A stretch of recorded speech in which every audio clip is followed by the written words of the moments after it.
O texto de Lucas, capítulo 7, registra alguns eventos muito interessantes e muito conhecidos, mencionados nos púlpitos e por nós, povo de Deus. Coisas que não são comuns e só podem se tornar realidade porque Deus em Cristo estava agindo. O texto nos fala da cura de um jovem, do servo de um centurião, que cria que Jesus podia interceder por aquele homem, mesmo estando distante dele. E Jesus ficou admirado de ver a fé daquele centurião. O texto nos fala de um milagre fantástico, e foi a ressurreição de um jovem que estava sendo levado porque havia morrido. E o Senhor Jesus simplesmente deu uma ordem, aquele rapaz se assentou vivo novamente, trazendo grande admiração para aquelas pessoas.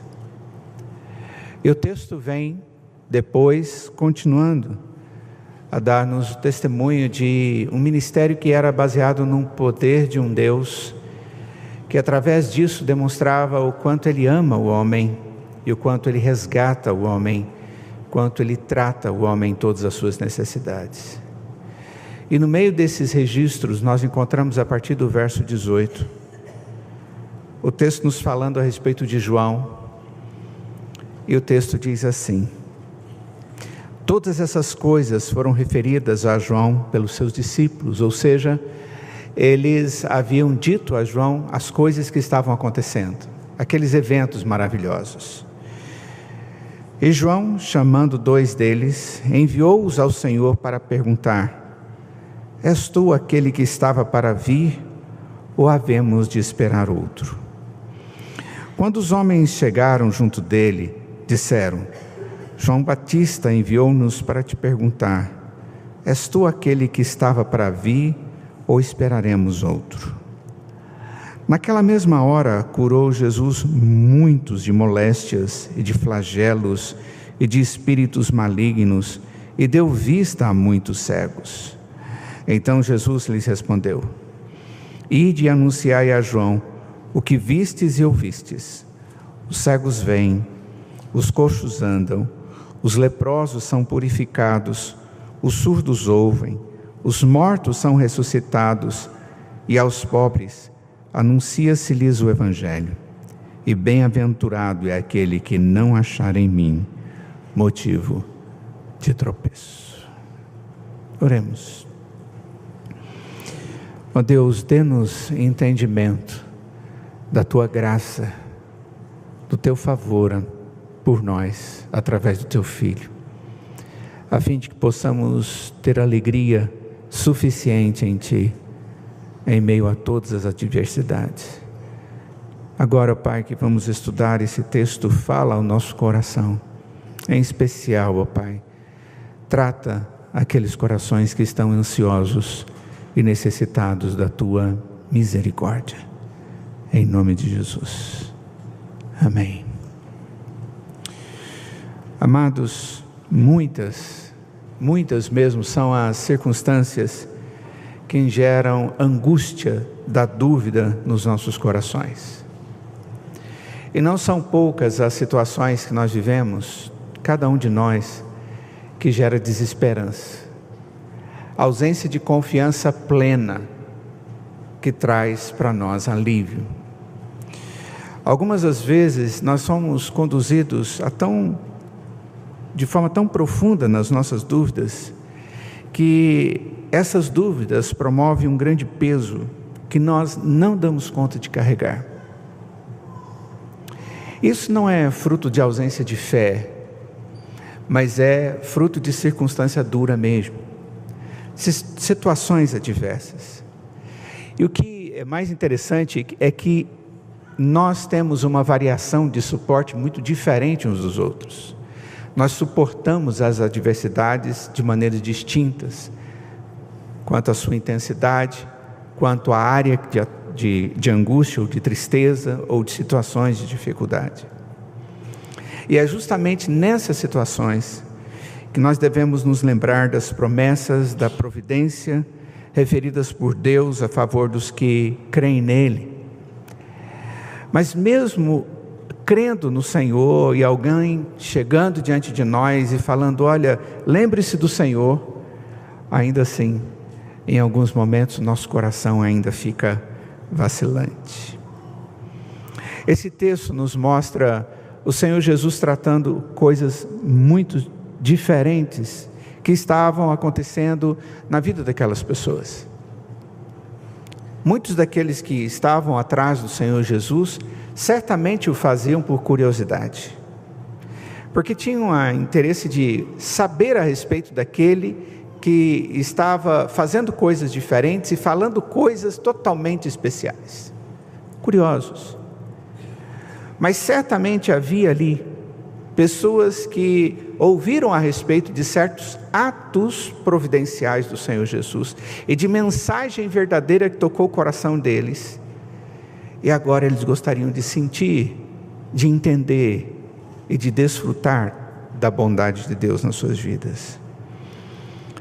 O peso da dúvida, da angústia, da ausência de esperança, muitas vezes faz com que nós nos sintamos como se fôssemos incrédulos. Isso é fruto da ansiedade e da pequenez do nosso coração e da não compreensão da dimensão de Deus e da sua graça. E é exatamente dentro desse contexto que nós encontramos aqui João. Esse João é aquele que era primo do Senhor Jesus, aquele que havia nascido um pouco antes dele, que havia sido preparado por Deus para abrir o caminho para que o Senhor Jesus pudesse desenvolver o seu ministério. Aquele que sabia quem era o Senhor Jesus por uma questão familiar, sabia quem era o Senhor Jesus porque já havia encontrado o Senhor Jesus. Ele tinha tido o privilégio de ter contato pessoal ao ponto de batizá-lo,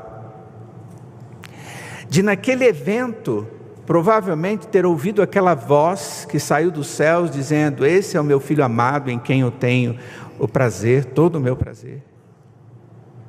Esse era aquele homem que havia desenvolvido o seu ministério como um profeta, que era duro nas suas palavras, porque ele questionava as pessoas dos seus erros, à luz da verdade de Deus, não simplesmente na expectativa de questioná-los, mas na expectativa de haver um retorno do arrependimento. Tanto é que o batismo de João é conhecido como o batismo do arrependimento, que levava as pessoas a demonstrarem arrependimento diante das suas vidas e de tudo mais na presença de Deus.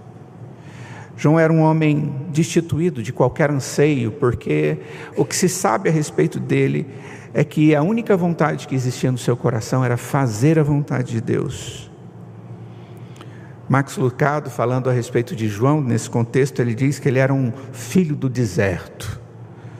Alguém que provavelmente tinha uma face rígida, queimada, uma pele muito seca, bronzeada, que usava as peles dos animais como sua vestimenta, e tudo o que possuía cabia numa sacola, que provavelmente ele levava do lado, uma algibeira. Seus muros da sua casa não existiam, e provavelmente eram as montanhas nas quais ele morava perto. O teto da sua casa eram as estrelas que ele via. Só que agora a situação dele era outra. Ele estava encarcerado. Ele havia sido colocado numa situação totalmente desprovida de expectativa. Aquele que pregou arrependimento aos homens foi perseguido, aprisionado pelo rei Herodes, segundo o pedido da filha de Herodias. E aquele homem começou a argumentar no seu coração a respeito de tudo que ele passava. Mas a maior angústia que provavelmente trazia para a sua mente e para o seu coração era a expectativa da morte. Ele foi acusado injustamente e ele haveria de ser penalizado injustamente, e a penalidade era a morte. E é exatamente no meio dessa situação conflituosa, cheia de angústia, de ausência de expectativa da continuidade da sua existência, daquela forma que ele estava, aquele homem busca a resposta. E a resposta é pegar discípulos e buscarem resposta em Jesus. Porque ele cria numa verdade, e a verdade era Jesus. Ele proclamava uma verdade, a verdade era Jesus. E agora tinha que ser esta a única expectativa de respostas para as suas ansiedades. E ele pede para que eles façam essa pergunta para o Senhor Jesus: és tu aquele que estava para vir, ou nós vamos ter que esperar outro? Esta foi a pergunta. O Senhor é quem é, ou nós precisamos esperar um outro? E aqui nós vamos encontrar o Senhor Jesus tratando a ansiedade, a ausência de esperança do coração de um homem que Deus resolveu amar. E que agora Deus está tratando nessa situação adversa.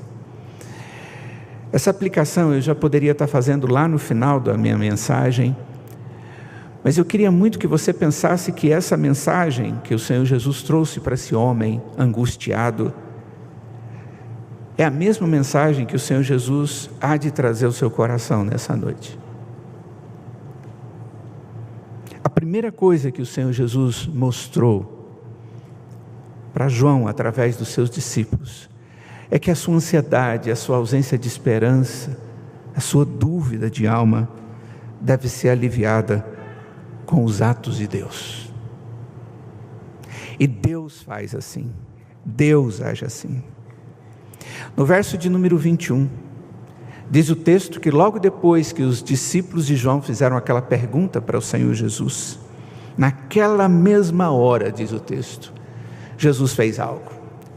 Ele curou muitos de moléstias, de flagelos, de espíritos malignos e deu vista a muitos cegos. Naquela mesma hora o Senhor Jesus começou a responder à ansiedade de João, agindo, fazendo, de tal forma que pudesse ser demonstrado quem ele era. É indispensável, irmãos, percebermos que Jesus não se irritou com a pergunta de João. Talvez um de nós pudéssemos, alguém perguntando quem nós somos, depois de termos feito várias coisas, demonstrado a nossa identidade, e alguém mandar perguntar: olha, você é você mesmo? Mas não é possível, depois de tudo isso. O texto no verso de número 18 diz que os discípulos de João relataram para ele todas as coisas que haviam acontecido antes. E o que havia acontecido antes eram atos bondosos de misericórdia e de poder de Deus, Jesus. E agora João está ansioso e pergunta: é o Senhor mesmo? E Jesus, com seu coração tranquilo e bem sabendo qual era a situação que aquele homem passava, Jesus não se irrita e age a favor. Diz naquele texto que na mesma hora Jesus tratou a dúvida de João com atos que demonstravam categoricamente quem ele era, o Senhor Messias. Algumas coisas a serem observadas aqui. Jesus já tinha feito milagres antes. Jesus não havia sido conhecido e crido por João e por seus discípulos por um acaso, era por fatos verdadeiros.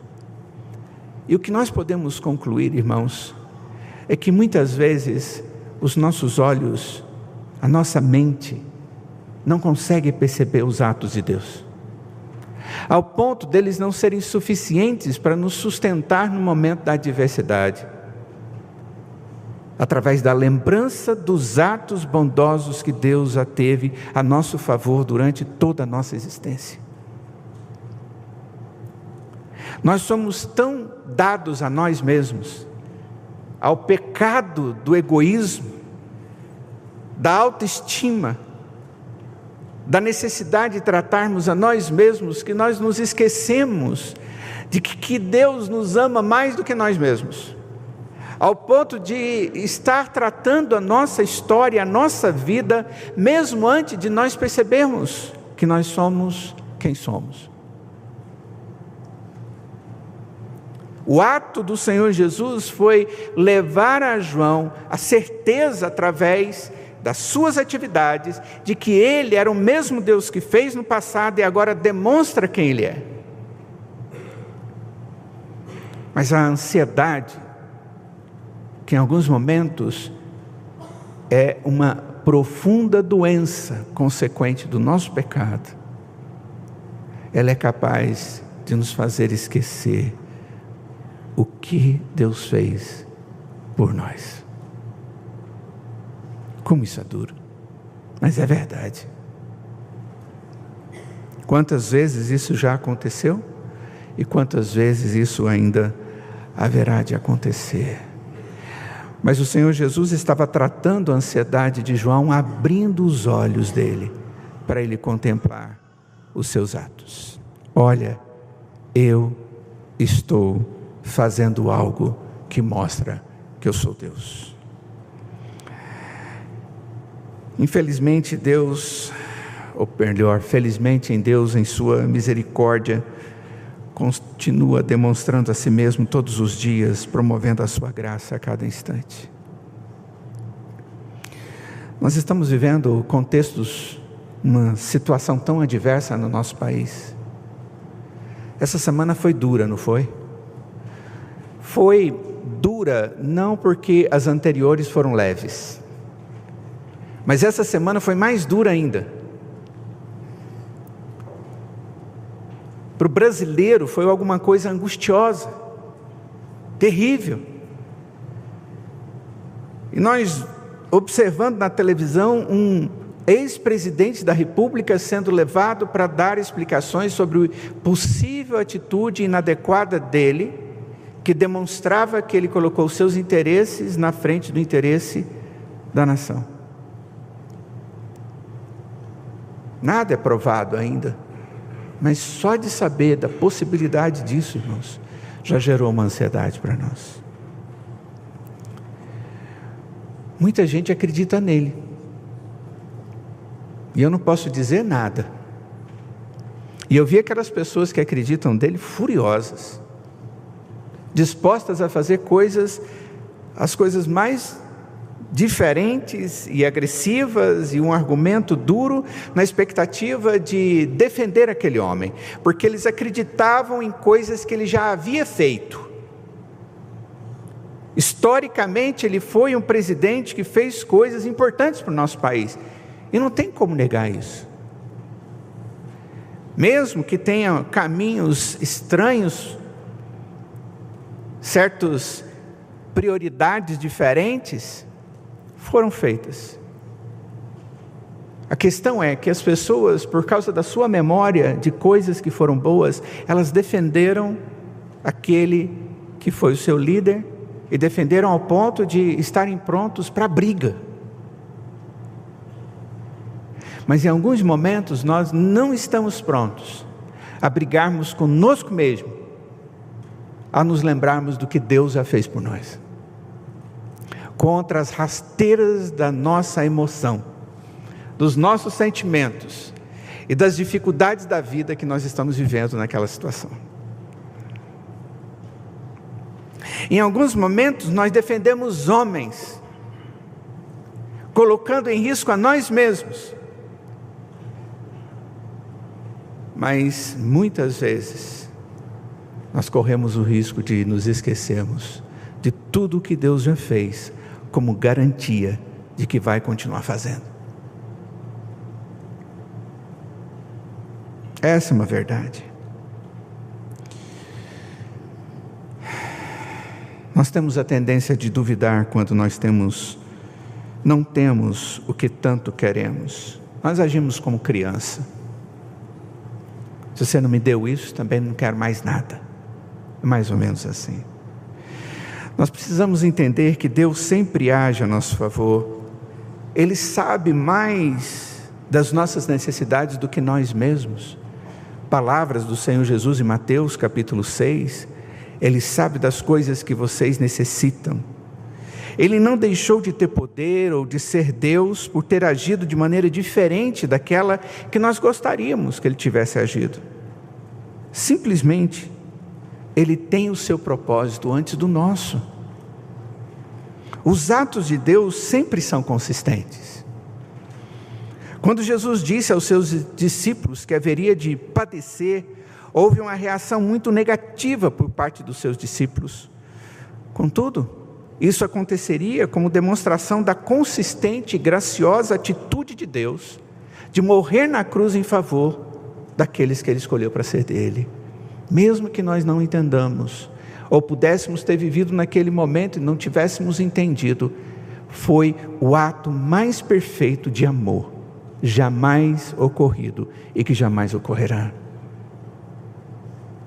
E era suficiente aquele ato para manter-nos de pé diante de qualquer situação. A primeira coisa que Deus faz, queridos, para tratar-nos, para resolver essa ausência de esperança no coração, é levar-nos a lembrar, a perceber ao nosso redor, de que Ele continua agindo como Deus, graciosamente, a nosso favor. Deus age, e os atos dele são consistentes. Segunda coisa que Jesus faz nesse texto, para tratar a dúvida e a ansiedade do coração de João, é fazê-lo lembrar da Escritura. Jesus usa a verdade revelada como remédio restaurador. Observem bem que no verso de número 12, depois de Jesus ter curado aquelas pessoas, feito aquelas coisas fantásticas, então Jesus lhes respondeu: ide e anunciai a João o que vistes e ouvistes. Os cegos vêm, os coxos andam, os leprosos são purificados, os surdos ouvem, os mortos são ressuscitados, e aos pobres anuncia-se-lhes o Evangelho. Ide e anunciai a João o que vistes e ouvistes. Jesus havia mandado os discípulos falar algo que era esperado desde há muito tempo, com referência ao Messias. E João passou a sua vida proclamando a mensagem do Messias que viria. A citação desse texto é de Isaías capítulo 35, do verso 4 ao verso 6. Dizei aos desalentados de coração: sede fortes, não temais, eis o vosso Deus. A vingança vem, a retribuição de Deus, Ele vem e vos salvará.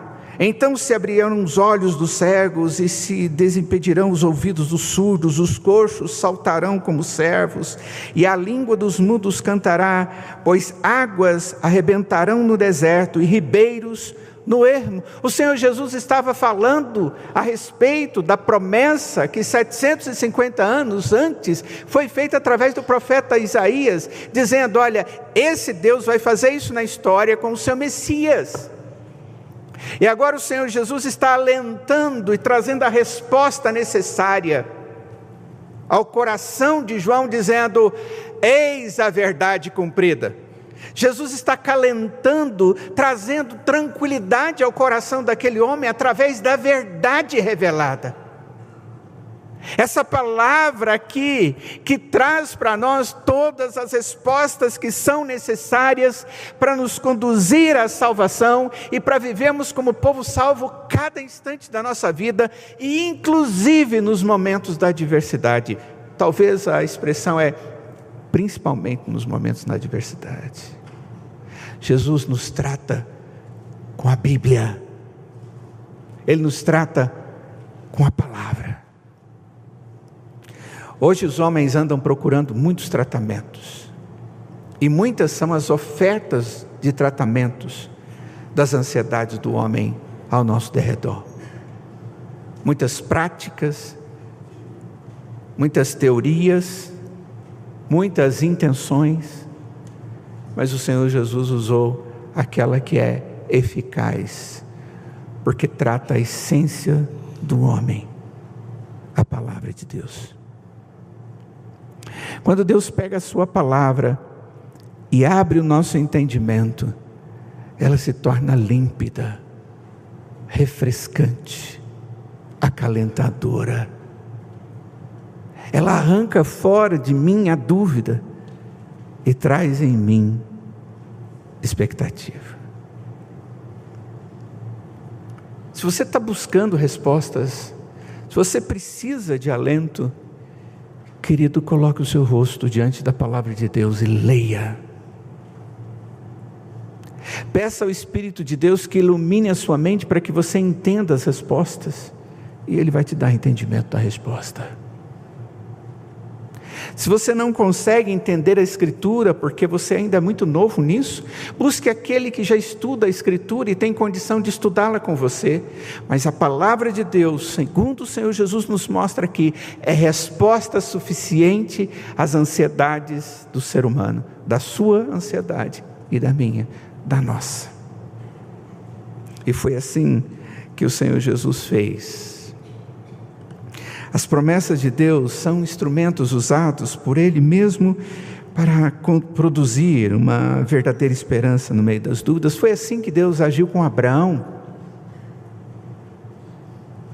Em Hebreus capítulo 11, verso 17, diz que pela fé Abraão, quando posto à prova, ofereceu Isaque, estava mesmo para sacrificar o seu unigênito, aquele que acolheu alegremente as promessas.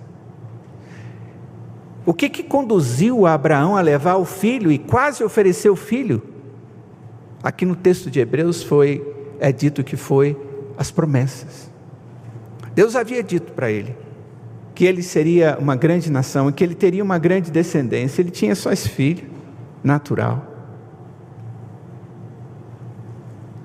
Ele sabia que mesmo se ele morresse, Deus haveria de ressuscitá-lo. Mas se Deus estava pedindo, tudo bem. O que importava era a promessa de Deus, e ela sustentava-o. A angústia que provavelmente ele teve no seu coração naquele momento, ele esteve pronto para matar o seu filho, e Deus o livrou daquilo, mas ele foi testado, e ele foi tratado pela promessa de Deus. Nós devemos viver alimentados das promessas de Deus reveladas na palavra. O Salmo de número 119, o longo salmo, no verso 116, diz assim o salmista: ampara-me segundo a tua promessa, para que eu viva. Não permitas que a minha esperança me envergonhe. Se você entende bem as duas partes do texto, a promessa de Deus, ela ampara, porque quando ela não é suficiente, eu me envergonho. E quantas vezes nós nos envergonhamos, porque nós não gastamos tempo e damos oportunidade da palavra de Deus ser suficiente, condutora da nossa vida, à esperança que há em Deus. O apóstolo Paulo, ele adverte que somos, antes de crer, como sem as promessas que causam esperança. Literalmente, Paulo diz assim em Efésios: naquele tempo, estáveis sem Cristo, separados da comunidade de Israel, e estranhos às alianças da promessa, não tendo esperança e sem Deus no mundo. Quando nós estamos distantes de Deus, nós estamos distantes da promessa, então nós estamos distantes da esperança. Contudo, o mesmo Paulo adverte que ao crermos na palavra de Deus, nós recebemos a promessa em pessoa. A própria pessoa de Jesus Cristo nos dá o Espírito. E Paulo diz em Efésios 1,13: e quem também vós, depois que ouvistes a palavra da verdade, o evangelho da vossa salvação, tendo nele também crido, fostes selados com o Santo Espírito da promessa. Queridos, no momento da ansiedade, muitas vezes nós corremos o risco de questionar a própria palavra de Deus. Será que é assim mesmo? Nós fazemos isso, volto a dizer, porque somos pecadores, porque somos limitados, porque muitas vezes nossos ouvidos, nossos olhos, nossa mente ficam embotados, sem percepção correta. Mas o Senhor Jesus, percebendo isso, traz a palavra de novo, resgata a verdade na mente e no coração de João. O Senhor Jesus tratou com atos, e Jesus tratou com a palavra da verdade. E finalmente, Jesus trata a João, aliviando-o com uma esperança indestrutível. No verso 23 ele diz: e bem-aventurado é aquele que não achar em mim motivo de tropeço. O que o Senhor Jesus está dizendo aqui para João é para ele não perder aquilo que era mais precioso, onde sempre teria felicidade: o próprio Jesus. Onde ele teria a própria esperança: o próprio Jesus. A expressão aqui, motivo de tropeço, se refere à ação que abaixa a lingueta e assim dispara o alçapão do passarinheiro. E aí cai o alçapão e o passarinho fica ali. O que o Senhor Jesus está dizendo é: João, bem-aventurado é aquele que não ver a mim como alguém que está aprisionando a ele. Quando duvidamos radicalmente de Jesus, sua obra, sua eficácia, sua suficiência, nós perdemos toda a alegria e toda a esperança do cristianismo. Mas é tão maravilhoso quando nós nos deparamos com pessoas, crentes, que em meio à adversidade verdadeira, profunda, da dor, da morte, da perda de coisas importantes na sua vida, essas pessoas olham para o alto e conseguem ver ao Senhor como aquele que já agiu e que traz a certeza de continuará agindo do jeito dele. Quando Deus dá a essas pessoas a oportunidade de olhar para o alto e ouvir dele a palavra que traz respostas.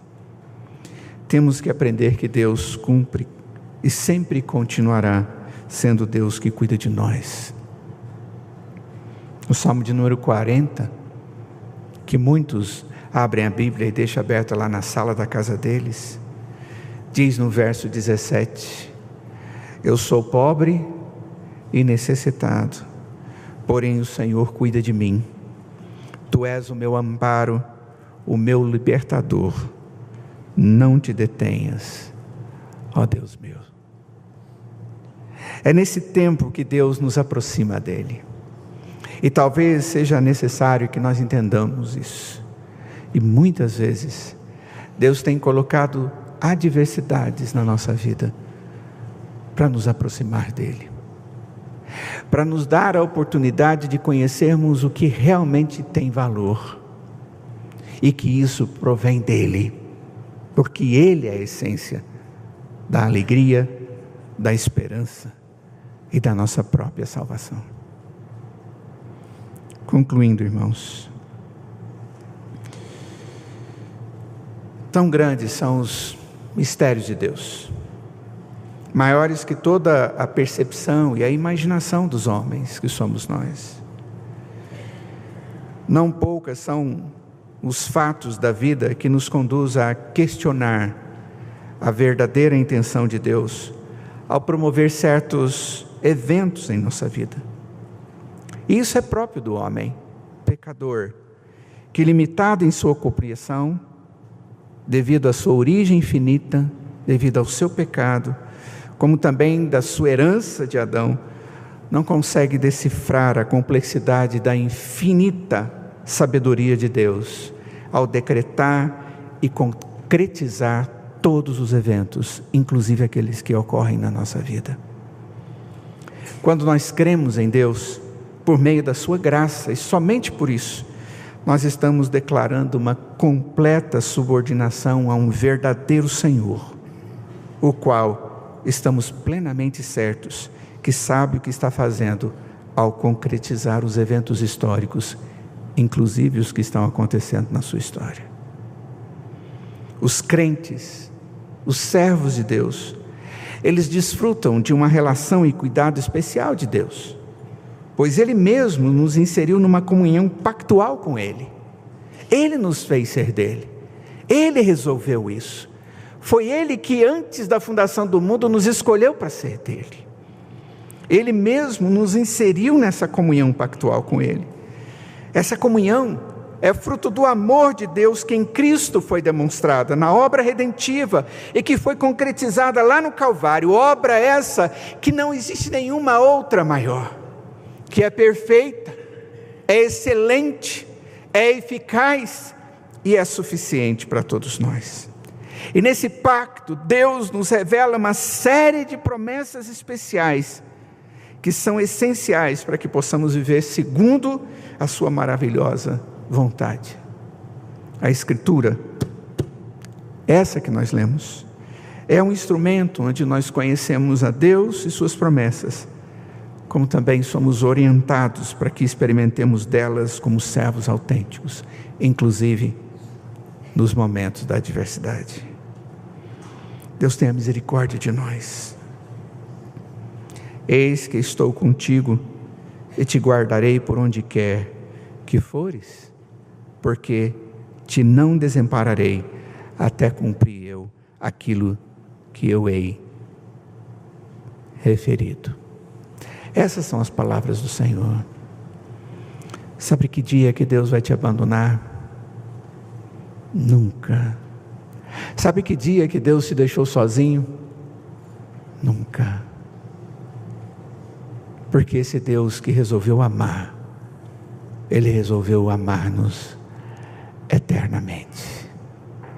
E Ele resolveu cuidar de nós. E Ele resolveu que Ele é a nossa esperança. João sofreu. E Jesus respondeu ao seu sofrimento, fazendo atos como Ele sempre fez, trazendo-lhe a palavra consoladora e finalmente dando a ele a esperança indestrutível. Vamos orar. Ó Deus, Tu és o nosso Deus, o nosso refúgio e fortaleza. E nós dizemos a semelhança do salmista, Pai, guarda-me, ó Deus, porque em Ti me refugio. Como diz o salmista, Tu és o meu Senhor, outro bem não possuo, senão a Ti somente. Ó Deus, certamente há no nosso meio irmãos que estão passando por ansiedades, por dificuldades. Ó Deus, permita que eles possam ver os Seus atos, possam contemplar que se existem é pela Tua força, que é pela Tua providência que caminharam até aqui. Se existe no nosso meio irmãos ansiosos, ó Pai, dê a eles através do Teu Espírito entendimento da Tua palavra para que sejam refrigério das suas almas. E dê a eles, ó Pai, a esperança que é Cristo Jesus. Trata-nos assim, ó Deus, fortaleça-nos assim e permita que vivamos assim, como servos do Senhor, em nome de Jesus. Amém.